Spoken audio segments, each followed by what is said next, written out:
একজন মানুষ যাকে দিনের পর দিন গরম মরুভূমিতে শুইয়ে পুড়িয়ে দেওয়া হতো, বুকে পাথর চাপিয়ে বলা হতো, আমাদের দেবতাকে মানো। কিন্তু তিনি শুধু একটি শব্দই বলতেন, আহাদ, আহাদ। আজ আপনি যে আজান শুনে নামাজে দৌড়ে যান, সেই আজানের প্রথম মুয়াজ্জিন ছিলেন এই মানুষটি। বন্ধুরা, আজ আমরা শুনব হযরত বিলাল রাদিয়াল্লাহু আনহুর সেই অজানা হৃদয় কাঁপানো কাহিনী।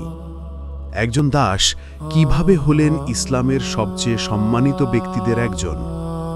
ভিডিওটি শেষ পর্যন্ত দেখবেন, কারণ প্রতিটি মুহূর্ত আপনার হৃদয় নরম করে দেবে। বিলাল রাদিয়াল্লাহু জন্মেছিলেন মক্কার এক ধনী পরিবারের দাস হিসাবে। দাসত্বের সেই জীবনে তার নিজের কোনো ইচ্ছা ছিল না। কি খাবেন, কখন ঘুমাবেন, সব ঠিক করত মালিকরা। কিন্তু দাসত্ব তার হৃদয়কে কখনো দাস বানাতে পারেনি। একদিন তিনি শুনলেন মুহাম্মদ সাল্লাল্লাহু আলাইহি ওয়াসাল্লাম বলছেন, আল্লাহ এক। এই কথাটি তার হৃদয়কে কাঁপিয়ে দিল। তিনি অনুভব করলেন, এই কথাই সত্য। তিনি ঈমান গ্রহণ করলেন। অথচ তিনি জানতেন না, সামনে তার জন্য অপেক্ষা করছে ভয়ঙ্কর নির্যাতন। তাই আমার মুক্তি। বিলাল রাদিয়াল্লাহু আনহু ইসলাম গ্রহণ করেছেন, এ খবর ছড়িয়ে পড়তেই উমাইয়া ইবনে খালাফ অগ্নিশর্মা হয়ে উঠল।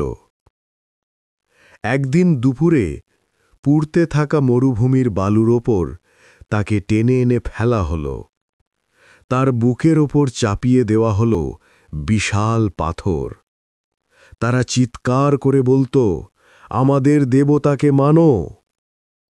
কিন্তু বিলাল রাদিয়াল্লাহু আনহু, তিনি হেরে গেলেন না, তিনি ভেঙে পড়লেন না। তিনি শুধু বললেন, আহাদ, আহাদ। চাবুক মারা হতো, পেটানো হতো, রোদে পুড়িয়ে দেওয়া হতো। মানুষ ভাবত, আজ হয়তো তিনি হার মানবেন। কিন্তু তিনি হাসতেন এবং বলতেন, আহাদ, আহাদ। এই খবর পৌঁছে গেল রাসূলুল্লাহ সাল্লাল্লাহু আলাইহি ওয়াসাল্লামের কাছে। আবু বকর রাদিয়াল্লাহু আনহু স্বর্ণ দিয়ে তাকে মুক্ত করলেন। বিলাল রাদিয়াল্লাহু আনহু এখন শুধু মুক্ত নন, তিনি ছিলেন ঈমানের প্রতীক। মদিনায় হিজরত করার পর মুসলিমদের প্রথম আজান দেওয়ার দায়িত্ব দেওয়া হলো তাকে। যখন তিনি প্রথম আজান দিলেন, আল্লাহু আকবার, আল্লাহু আকবার, রাসূলুল্লাহ সাল্লাল্লাহু আলাইহি ওয়াসাল্লামের চোখে পানি চলে এলো। কারণ সেই মানুষটি যাকে একদিন মরুভূমিতে শুইয়ে নির্যাতন করা হয়েছিল, আজ তার কণ্ঠে কাঁপছে পুরো মদিনা।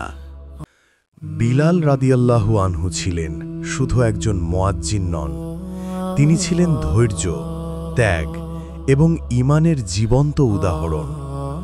আজ আমরা যে আজান শুনে নামাজে দাঁড়াই, এর পিছনে আছে তার অশ্রু, তার কষ্ট, তার সংগ্রাম। একজন দাস যার কিছুই ছিল না, কিভাবে হলেন ইসলামের ইতিহাসে অমর এক নাম, এটাই তার অলৌকিক গল্প।